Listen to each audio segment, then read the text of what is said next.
आहा टमाटर बड़े मज़ेदार।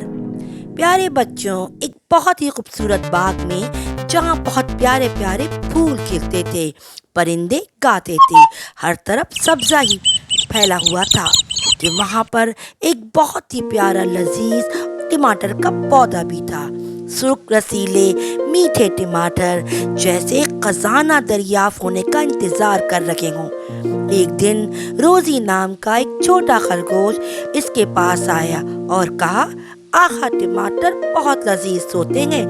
टमाटर मुस्कुरा दिया जब इसने एक चुटकी ली। इसकी सरगोशियां खुशी से खिल गईं और वो खुशी से झूम उठा। फिर विस्कस नामी एक शौकीन बिल्ली आई और कहने लगी, मियाऊ, आहा टमाटर बड़े मजेदार, मुझे टमाटर बहुत पसंद है। इसने एक पत्ती हिलाई और टमाटर जोर से हिल गया। फिर थोड़ी देर बाद पोरस नामी एक बड़ा रीछ नमूदार हुआ। उसने भी कहा, आहा टमाटर बड़े मजेदार। इसने लकड़ियां उठाई, इसकी खाल हवा के झोंके में झुलस रही थी। और रोजी, विस्कस सब ने टमाटर बांटे। वो सब पुराने दोस्तों की तरह इकट्ठे बैठ गए और लजीज दावत पर मजा उड़ाने लगे।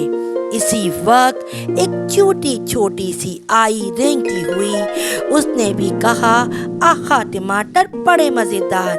वो छोटे से टमाटर को ट्रॉफी की तरह अपने इथल पर ले गई। तमाम दोस्तों ने इत्तेफाक किया, आहा टमाटर बहुत लजीज होते हैं। इस दिन से उन्होंने टमाटरों को बाग में सबके साथ बांट दिया। जब वो एक साथ बैठे, उन्होंने दरियाफ्त किया कि टमाटरों में जादुई ताकतें हैं। उन्होंने रोजी को तेज तर बनाया, सरगोशियां ऊंची और पोरस जोर से गरजा। लेकिन सबसे अहम बात ये थी कि टमाटरों ने इन सबको एक साथ कर दिया। ऐसी दोस्ती जो खुद टमाटरों की तरह प्यारी थी। वो लोग एक साथ एक रिश्ते में बन गए।